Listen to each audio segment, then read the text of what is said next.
Minha filha rasgou diante de mim a carta que eu havia escrito com tanto amor. Olhou nos meus olhos e disse que eu era uma inútil, que só atrapalhava a vida dela. Senti cada pedaço daquele papel caindo no chão, como se fosse um pedaço do meu próprio coração se despedaçando. Fiquei ali, paralisada, vendo os fragmentos da minha declaração de amor espalhados pelo chão da sala. Aquelas palavras que levei horas para escolher. Cada frase que escrevi pensando em tocar o coração dela, agora não passavam de lixo aos seus olhos. Eu queria gritar Quaria Corar, mas minha voz simplesmente não saía. Meu corpo inteiro tremia enquanto ela virava as costas e saía batendo a porta, como se eu não significasse absolutamente nada. Como chegamos até aqui? Como a menina que eu embalei nos braços, que eu protegi de todo mal, se transformou nessa pessoa capaz de me ferir tão profundamente? Naquele momento, senti que tinha perdido minha filha para sempre. Mas eu ainda não sabia que o destino estava preparando algo que mudaria tudo nas próximas 24 horas. Escuta minha história até o final e já comenta de que cidade você está me vendo, porque o que aconteceu depois disso foi algo que ninguém, nem eu, poderia imaginar. Aquele foi apenas o começo de uma jornada que me levaria ao fundo do poço, mas também me mostraria do que eu realmente era capaz, porque às vezes precisamos ser completamente destruídas para renascer mais fortes. E o que aconteceu no dia seguinte foi ainda pior do que qualquer humilhação que eu já tinha sofrido. Meu nome é Helena, tenho 57 anos e durante toda a minha vida fui apenas uma coisa: mãe. Quando engravidei da Júlia, eu tinha apenas 20 anos. Era jovem, cheia de sonhos, queria estudar, viajar, conhecer o mundo. Mas quando olhei para aquele teste de gravidez positivo, todos esses planos se transformaram em um único objetivo: ser a melhor mãe que eu poderia ser. O pai da Júlia, o homem que eu amava e achava que passaria a vida inteira ao meu lado, desapareceu quando ela tinha apenas 3 anos. Simplesmente foi embora. Deixou um bilhete dizendo que não estava preparado para ser pai, que precisava viver sua vida. E eu fiquei sozinha com uma criança pequena, sem profissão, sem dinheiro, sem nada além do amor que sentia por aquela menininha de olhos grandes que me olhava como se eu fosse a única pessoa no mundo. Trabalhei em tudo o que apareceu. Fui faxineira, cozinheira, lavadeira, babá. Acordava às 5 da manhã e voltava para casa às 10 da noite. Muitas vezes comia apenas uma refeição por dia para que sobrasse mais comida para ela. Usava roupas velhas, remendadas, para poder comprar um uniforme novo para a escola, um caderno, um lápis de cor. Nunca reclamei. Nunca deixei que ela visse minhas lágrimas quando o dinheiro não dava, quando a conta de luz estava atrasada, quando eu não sabia de onde tiraria o almoço do dia seguinte. Para ela, eu sempre sorria. Sempre dizia que estava tudo bem, que logo as coisas melhorariam. E durante muitos anos, fomos felizes assim, só nós duas contra o mundo. Ela era minha companheira, minha razão de viver. Quando terminava o trabalho e chegava em casa, não importava o quanto eu estivesse cansada, sempre tinha energia para brincar com ela, para ajudar com a lição de casa, para ouvir suas histórias. Ela me abraçava e dizia que eu era a melhor mãe do mundo, que quando crescesse ia cuidar de mim, ia me dar tudo que eu merecia. Essas palavras me davam forças para continuar. Eu acreditava que todo sacrifício valia a pena, que um dia ela entenderia o quanto eu a amava. Mas nesse momento eu ainda não sabia que essa crença custaria todas as minhas lágrimas e quase destruiria o que restava da minha alma. Porque quando ela cresceu, tudo mudou de uma forma que eu jamais poderia prever. Júlia sempre foi inteligente. Passou no vestibular para administração em uma universidade pública e eu chorei de orgulho no dia da matrícula. Finalmente, pensei, todo o esforço tinha valido a pena. Minha filha seria alguém na vida, teria as oportunidades que eu nunca tive. Durante a faculdade, ela começou a fazer estágio em uma empresa grande. Passou a conviver com pessoas de outro nível social, pessoas que tinham carros, roupas de marca, viajavam nas férias. E foi aí que percebi a mudança. Ela começou a ter vergonha de mim. Quando eu ia buscolar na faculdade, ela pedia para eu esperar longe do portão. Quando suas amigas vinham em casa, ela inventava desculpas para que eu ficasse no quarto. Parou de me abraçar, de conversar comigo como antes. Nossas refeições, que eram momentos sagrados de conexão, se tornaram silenciosas e rápidas. Ela comia olhando para o celular e logo se trancava no quarto. Tentei conversar, perguntar o que estava acontecendo, mas ela sempre dizia que estava tudo bem, que era só cansaço do trabalho e dos estudos. Eu queria acreditar, mas meu coração de mãe sentia que estava perdendo minha filha. Quando ela se formou e conseguiu um emprego melhor, as coisas pioraram ainda mais. Ela começou a ganhar bem, comprou roupas caras, mudou o corte de cabelo, passou a frequentar lugares que eu nem sabia que existiam. E quanto mais ela subia, mais eu me sentia pequena aos olhos dela. Um dia, ela chegou em casa com um rapaz. Disse que era um namorado, o Rodrigo. Ele era educado, bem vestido. Claramente, vinha de uma família com dinheiro. Preparei o melhor jantar que pude, arrumei a casa, quis causar uma boa impressão. Mas durante toda a noite, senti o olhar de julgamento dele sobre nossa casa simples, nossos móveis velhos, minha roupa surrada. E pior, vi a vergonha no rosto da Júlia. Ela mal falava comigo, respondia com monossílabos. Parecia querer que eu desaparecesse. Depois que ele foi embora, ela explodiu. Disse que eu tinha sido inconveniente, que fiz perguntas demais, que a envergonhei na frente dele e ficou chocada. Eu só tinha tentado ser gentil, conhecer o namorado da minha filha. Mas para ela, minha simples presença era motivo de vergonha. E agora te contarei como começou o pesadelo que me levaria ao momento mais doloroso da minha vida. Nos meses seguintes, a situação só piorou. Júlia passou a evitar trazer Rodrigo em casa. Quando vinha, ficava pouco tempo, sempre com pressa de ir embora. Comecei a me sentir uma estranha, na minha própria casa, como se minha presença fosse um incômodo. Ela parou de me contar sobre sua vida, sobre o trabalho, sobre os planos. Eu, que sempre soube de tudo, agora não sabia mais nada. Um dia, ouvi por acaso uma conversa dela ao telefone, com uma amiga. Ela dizia que tinha vergonha da mãe, que eu era uma pessoa sem cultura, sem educação, que não sabia se comportar em ambientes mais sofisticados. Disse que quando casasse, ia morar longe, que finalmente teria a vida que sempre quis, sem ter que se preocupar comigo. Cada palavra era uma facada no meu peito. Eu, que dediquei minha vida inteira a ela, que abri mão de tudo para que ela tivesse oportunidades, agora era vista como um fardo, como algo de que ela precisava se livrar. Chorei tanto naquela noite que pensei que não teria mais lágrimas, mas o pior ainda estava por vir. Rodrigo pediu Júlia em casamento e ela aceitou. Quando me contou, não havia alegria em seus olhos ao me olhar, apenas uma obrigação cumprida. Perguntei sobre os planos do casamento, se poderia ajudar em alguma coisa. Ela disse que não precisava da minha ajuda, que já tinha tudo organizado com a família dele. Senti que estava sendo excluída do momento mais importante da vida da minha filha. Tentei me aproximar, tentei participar, mas era como falar com uma parede. Ela me tratava com frieza, com impaciência, como se cada minuto que passava comigo fosse um desperdício de tempo. Foi então que decidi escrever a carta. Pensei que talvez, colocando no papel tudo que sentia, tudo que queria dizer, mas não conseguia, ela finalmente entenderia. Passei dias escrevendo, apagando, reescrevendo. Queria que cada palavra fosse perfeita, que tocasse o coração dela como ela tocava o meu. Escrevi sobre os momentos que passamos juntas,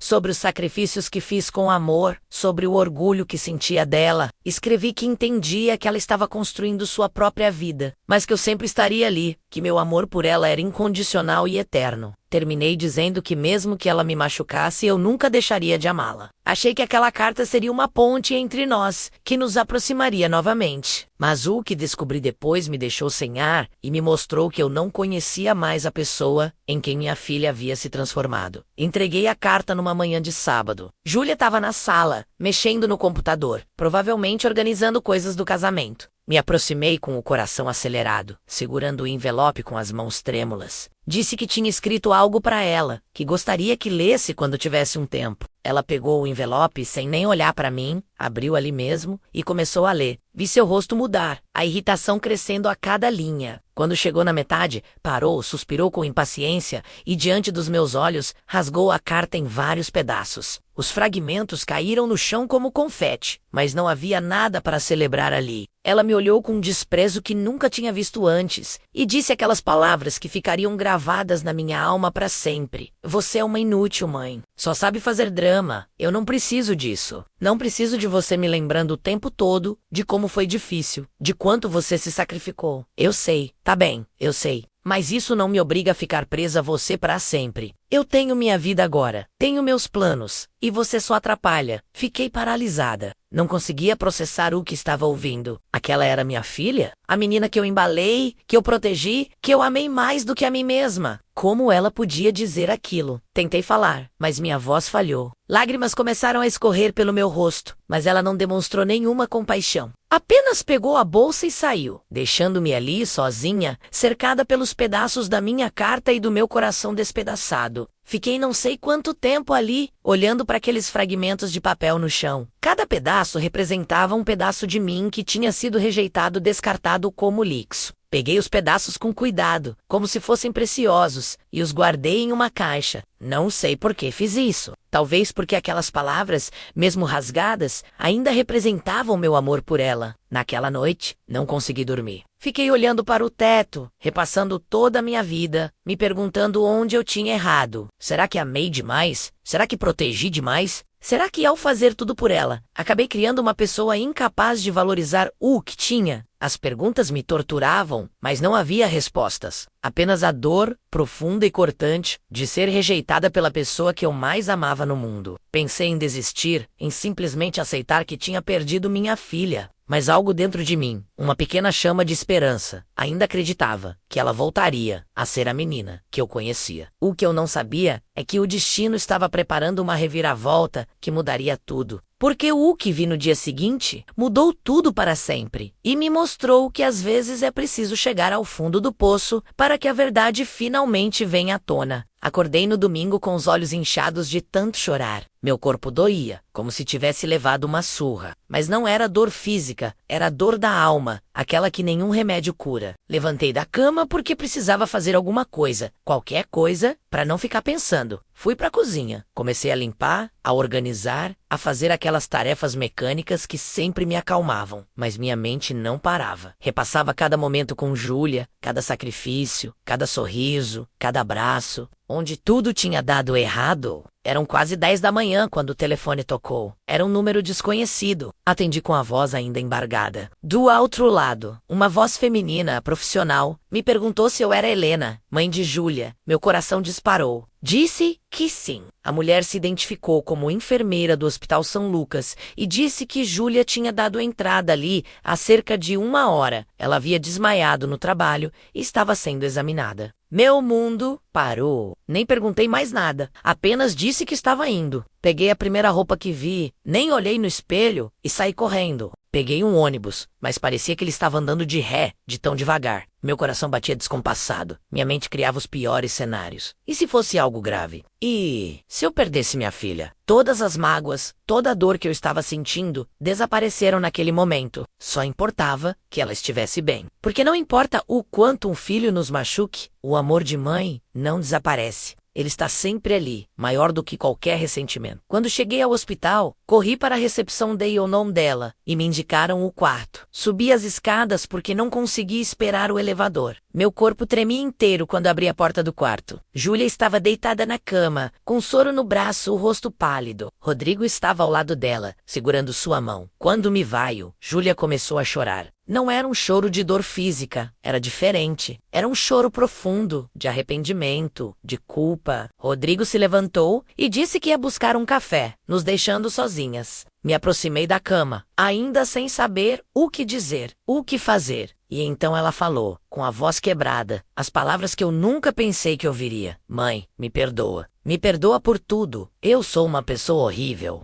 Você não merecia nada do que eu fiz. Sentei na cadeira ao lado da cama, peguei sua mão e esperei que ela continuasse. Pensei que já tinha visto de tudo, mas o que ela me contou naquele momento me fez entender que eu não conhecia nem metade da dor que minha filha carregava. Júlia começou a falar entre soluços. Contou que naquela manhã, ao arrumar a bolsa para ir ao trabalho, encontrou um dos pedaços da carta que havia rasgado. Ele tinha grudado na lateral da bolsa, e quando ela viu, leu as palavras que estavam ali. Mesmo que você me machuque, eu nunca deixarei de te amar. Disse que aquelas palavras a atingiram como um soco no estômago. Ela guardou o pedaço de papel e foi para o trabalho, mas não conseguia parar de pensar. Durante toda a manhã, ficou repassando tudo o que tinha me dito, tudo o que tinha me feito nos últimos anos. E pela primeira vez, veio do fora, como se estivesse olhando para uma estranha. Viu a pessoa cruel, ingrata e egoísta em que havia se transformado. Contou que começou a se sentir mal, tonta, com falta de ar. Tentou continuar trabalhando, mas de repente tudo ficou escuro e ela desmaiou. Quando acordou, estava na ambulância e a única coisa que conseguia pensar era em mim. Em como tinha me tratado, em como tinha jogado fora o amor mais puro que alguém poderia receber.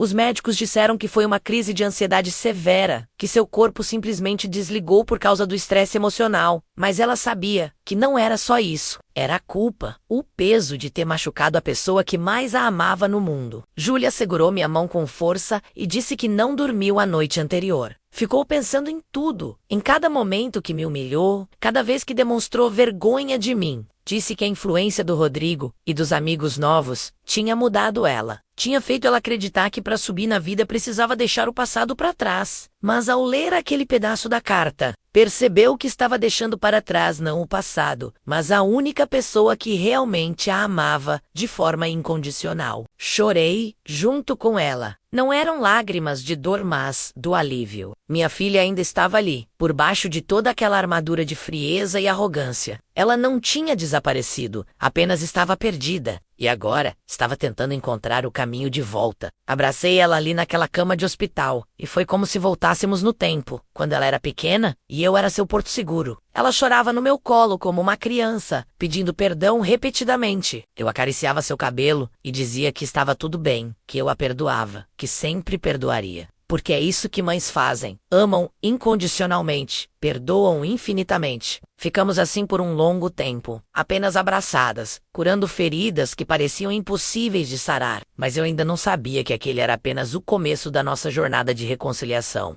E que o caminho à frente seria muito mais difícil do que eu imaginava. Quando o Rodrigo voltou ao quarto, a atmosfera tinha mudado completamente. Ele percebeu imediatamente que algo tinha acontecido entre nós. Júlia soltou minha mão e enxugou as lágrimas, tentando se recompor. Ele se aproximou e perguntou se estava tudo bem. Ela olhou para ele e depois para mim, e eu vi algo em seus olhos que me preocupou. Era medo. Medo de quê? Júlia disse que estava melhor, que só precisava descansar. Rodrigo sugeriu que eu fosse para casa, que ele ficaria com ela. Mas Júlia segurou minha mão novamente e disse que queria que eu ficasse. Vi a surpresa no rosto dele, e também um leve incômodo. Ele disfarçou rapidamente, mas eu percebi. Disse que precisava resolver algumas coisas e que voltaria mais tarde. Beijou Júlia na testa e saiu. Quando ficamos sozinhas novamente, perguntei a ela sobre Rodrigo. Será que ele era realmente a pessoa certa para ela? Júlia ficou em silêncio por um momento, e então começou a falar. Contou que Rodrigo era uma boa pessoa, mas que vinha de uma família muito tradicional e exigente. A mãe dele, especialmente, era extremamente crítica e controladora. Desde que começaram a namorar, Júlia sentiu uma pressão constante para se encaixar nos padrões daquela família. Precisava se vestir de determinada forma, falar de determinada forma, frequentar determinados lugares. E parte dessa pressão incluía esconder ou minimizar suas origens humildes. A mãe de Rodrigo havia deixado claro, em várias ocasiões sutis, que esperava que o filho se casasse com alguém do mesmo nível social. Júlia disse que começou a sentir vergonha de mim, não porque realmente sentia, mas porque foi condicionada a sentir. Cada comentário, cada olhar de julgamento da família dele, foi construindo uma parede entre nós. Ela achou que para ser aceita, para pertencer àquele mundo, precisava pagar de onde veio. E no processo, quase perdeu a si mesma. Ouvi tudo em silêncio, meu coração apertado. Minha filha tinha sido manipulada, moldada para se encaixar em um padrão que não era dela. E eu, que sempre a ensinei a ter orgulho de quem era, tinha sido transformada em motivo de vergonha. Perguntei se ela realmente queria se casar com Rodrigo, se aquela era a vida que ela desejava. Júlia começou a chorar novamente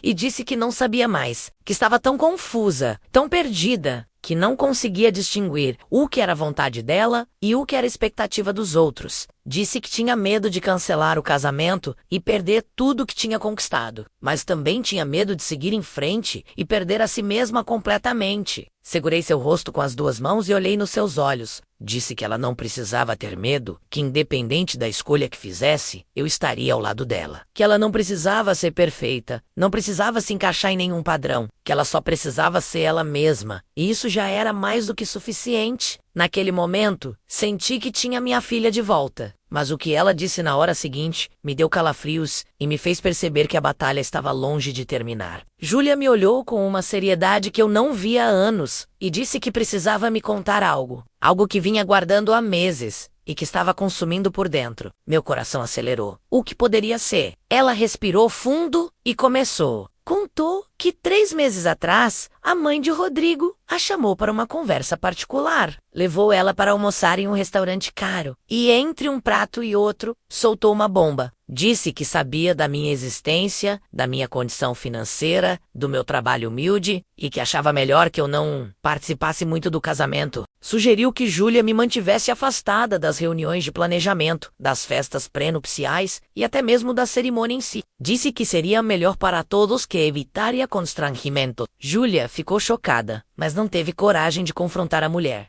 Tinha medo de perder Rodrigo, medo de ser rejeitada por aquela família que representava tudo que ela achava que queria. Então concordou. Começou a me afastar, a me tratar mal, a criar uma distância entre nós. Tudo para agradar a mãe do noivo. Mas, quanto mais fazia isso, pior sei sem. A culpa a coroia. Mas ela estava presa em uma armadilha que ela mesma tinha ajudado a construir. Quando rasgou minha carta, foi o ápice dessa autodestruição. Ela sabia que estava sendo cruel, mas era como se não conseguisse parar. Como se tivesse que provar para si mesma e para os outros que realmente não se importava comigo. Mas aquele pedaço de papel, aquelas palavras sobre amor incondicional, quebraram a ilusão. Fizeram ela perceber que estava sacrificando o que tinha de mais precioso por uma aceitação que talvez nunca viesse. Fiquei em choque. Não era apenas minha filha que tinha mudado. Ela tinha sido manipulada, pressionada a me rejeitar. E o pior, ela tinha cedido a essa pressão. Senti raiva, não dela, mas daquela mulher que teve a audácia de tentar separar uma mãe de sua filha. Mas também senti tristeza, porque percebi que Júlia estava em um relacionamento onde não era valorizada por quem realmente era. Perguntei se Rodrigo sabia disso. Ela disse que não, que a mãe dele tinha pedido para manter segredo, dizendo que era melhor assim, que ele não entenderia. Júlia tinha concordado, mais uma vez colocando as necessidades e desejos dos outros acima dos seus próprios. Olhei para minha filha, tão frágil naquela cama de hospital, e soube que precisava ser forte por nós duas. Disse que ela tinha uma escolha a fazer. Podia continuar vivendo uma mentira, tentando ser alguém que não era, ou podia ter a coragem de ser autêntica, mesmo que isso significasse perder pessoas pelo caminho. Júlia segurou minha mão e disse que queria mudar, que queria ter coragem, mas não sabia como. E então aconteceu algo inesperado, que mudaria completamente o rumo da nossa história. A porta do quarto se abriu e Rodrigo entrou, mas não estava sozinho. Atrás dele vinha sua mãe, Dona Marisa, uma mulher elegante, de cabelos perfeitamente arrumados e roupas caras. Ela olhou para mim com aquele olhar que eu já conhecia bem, o olhar de quem julga e condena, sem dizer uma palavra. Júlia ficou tensa imediatamente. Dona Marisa se aproximou da cama, com um sorriso falso, e perguntou como Júlia estava. Disse que Rodrigo tinha ligado contando sobre o desmaio, e que ela veio imediatamente. Seu tom era doce, mas havia algo venenoso por baixo. Ela então olhou para mim e disse, com uma educação forçada, que eu podia ir para casa, que eles cuidariam de Júlia agora. Como se eu fosse uma visita indesejada, que precisava ser dispensada. Senti o sangue ferver, mas antes que eu pudesse responder, Júlia falou. Sua voz estava trêmula, mas havia determinação nela. Disse que queria que eu ficasse, que eu era sua mãe e tinha todo o direito de estar ali. Dona Marisa forçou um sorriso e disse que, claro, que ela entendia, mas que talvez fosse melhor eu descansar. Que eu parecia cansada. Era uma forma sutil de me humilhar, de me fazer sentir inferior. Rodrigo ficou em silêncio, claramente desconfortável com a situação. Júlia olhou para ele, esperando que dissesse algo, que a defendesse, que me defendesse. Mas ele apenas desviou o olhar. E foi nesse momento que algo mudou em Júlia. Vi em seus olhos uma clareza que não estava ali antes. Ela soltou minha mão, sentou-se na cama com dificuldade e olhou diretamente para Dona Marisa. O que ela disse naquele momento ecoou pelo quarto como um trovão. Disse que estava cansada de fingir, cansada de tentar ser alguém que não era, que sua mãe tinha sacrificado tudo por ela, tinha trabalhado até os ossos para que ela tivesse oportunidades, e que ela não tinha vergonha disso, tinha orgulho. Disse que se a família dele não conseguia aceitar de onde ela vinha, então talvez aquele casamento não devesse acontecer. O silêncio que se seguiu foi ensurdecedor. Dona Marisa ficou pálida, claramente, não esperando ser confrontada. Rodrigo olhou para Júlia com os olhos arregalados, em choque. E eu senti um orgulho tão grande que pensei que meu peito fosse explodir. Minha filha estava de volta. A menina corajosa que eu tinha criado estava finalmente se levantando. Mas a reação de Dona Marisa foi algo que nenhuma de nós esperava e que tornaria tudo ainda mais complicado. Dona Marisa soltou uma risada curta e amarga. Disse que Júlia estava claramente alterada por causa do desmaio, que não estava pensando direito, que era normal ficar emotiva em momentos assim, mas que depois que se recuperasse, voltaria a pensar com clareza. Estava tentando diminuir, invalidar os sentimentos da minha filha, mas Júlia não recuou. Disse que nunca tinha pensado tão claramente quanto agora, que tinha passado meses vivendo uma mentira, tentando agradar todo mundo, menos a si mesma, e que não ia mais fazer isso. Rodrigo finalmente falou. Perguntou o que estava acontecendo. Por que Júlia estava dizendo aquilo? Ela olhou para ele com uma mistura de tristeza e decepção. Contou sobre a conversa que teve com a mãe dele,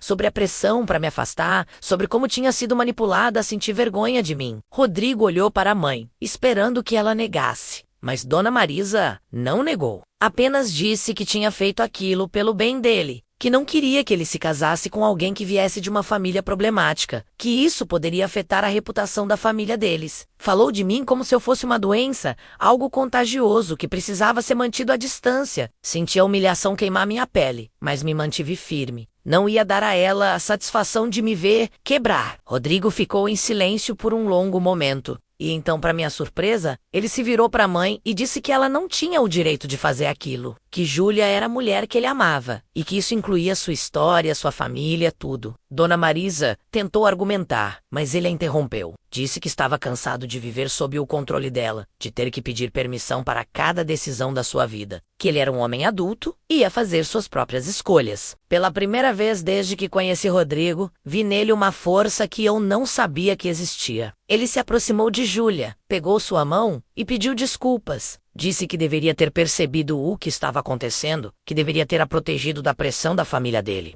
que a amava exatamente como ela era, e que se a família dele não conseguia aceitar isso, o problema era deles, não dela. Júlia começou a chorar novamente, mas dessa vez eram lágrimas de alívio. Dona Marisa, vendo que tinha perdido o controle da situação, saiu do quarto batendo a porta. O som ecoou como um ponto final em um capítulo doloroso. Rodrigo olhou para mim e também pediu desculpas. Disse que nunca quis que eu me sentisse desvalorizada, que respeitava tudo que eu tinha feito por Júlia. Estendi a mão para ele, e ele a apertou com firmeza. Naquele momento, senti que talvez, apenas talvez, as coisas pudessem dar certo. Mas o mais importante não foi a aceitação dele, foi ver minha filha recuperando sua voz, sua força, sua essência. E quando não esperava mais nada, recebi a confirmação de que o amor verdadeiro sempre encontra um caminho de volta. Júlia recebeu alta no dia seguinte. Rodrigo insistiu em nos levar para casa, e durante o caminho, eles conversaram sobre o casamento. Decidiram adiar por alguns meses, para que pudessem replanejar tudo do jeito que realmente queriam, sem interferências externas. Júlia disse que queria um casamento mais simples, mais íntimo, com as pessoas que realmente importavam.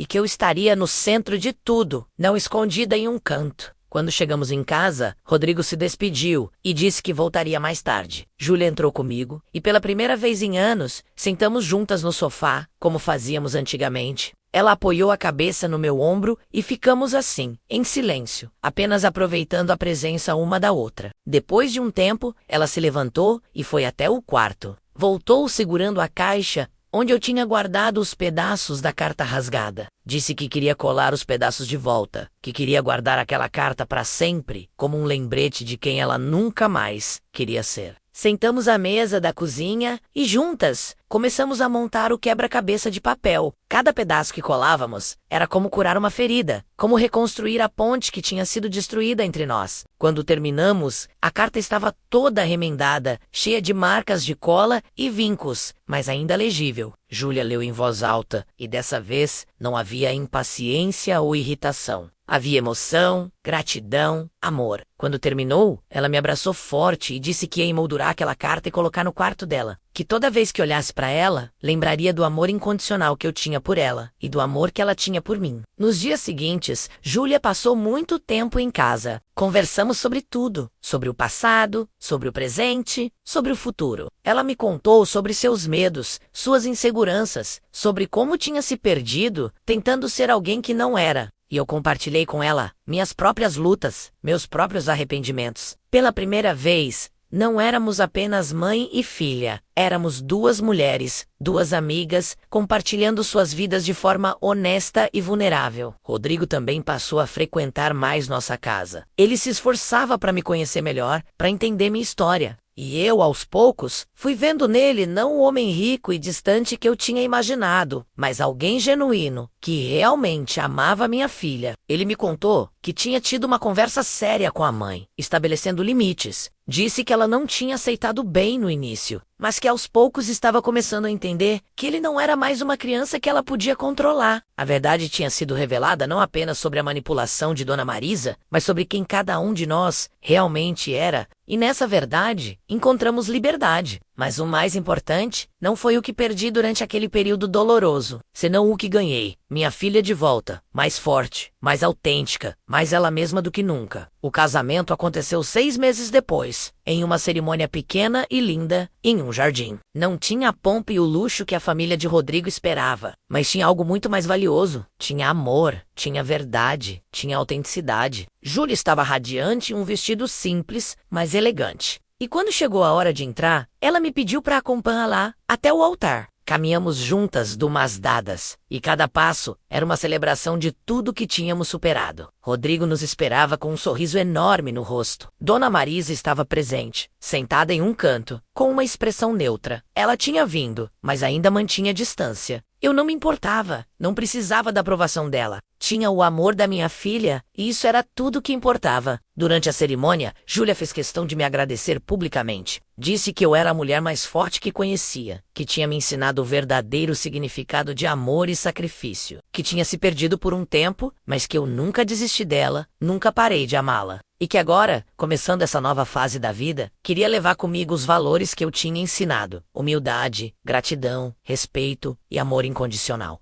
Não consegui segurar as lágrimas. Eram lágrimas de alegria, de orgulho, de gratidão. Olhei para minha filha, tão linda, tão forte, e soube que tudo tinha valido a pena. Cada sacrifício, cada lágrima, cada momento de dor, tudo tinha levado até aquele momento. Na festa, Júlia me chamou para dançar. Enquanto dançávamos, ela me disse no ouvido que me amava, que eu era sua heroína, que nunca mais ia me deixar duvidar disso. Respondi que também a amava, mais do que as palavras podiam expressar, que ela era minha maior conquista, meu maior orgulho. Quando a festa terminou e os noivos foram embora para a lua de mel, voltei para casa sozinha. Mas não me senti sozinha. Senti-me completa, realizada, em paz. Olhei para a carta emoldurada que Júlia tinha deixado na parede da sala antes de sair e sorri. Aquela carta que tinha sido rasgada em um momento de raiva e confusão, agora era um símbolo de redenção, de perdão, de amor que supera todas as barreiras. Aprendi que o amor verdadeiro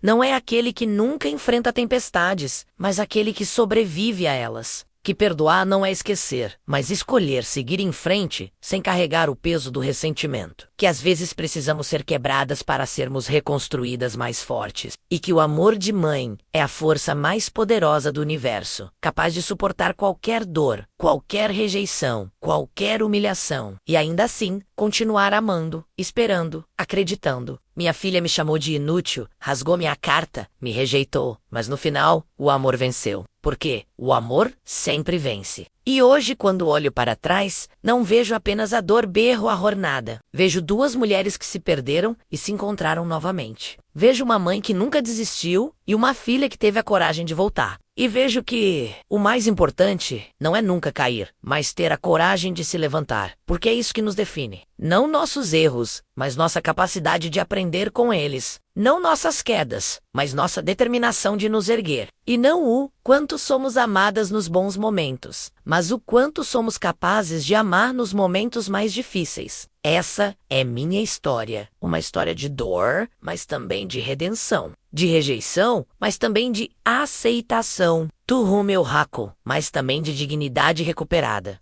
E se você chegou até aqui, espero que leve consigo essa mensagem. Nunca desista de quem você ama, porque o amor verdadeiro, aquele que vem do fundo da alma, é capaz de mover montanhas do Féridas, de reconstruir pontes. E no final, é tudo que realmente importa.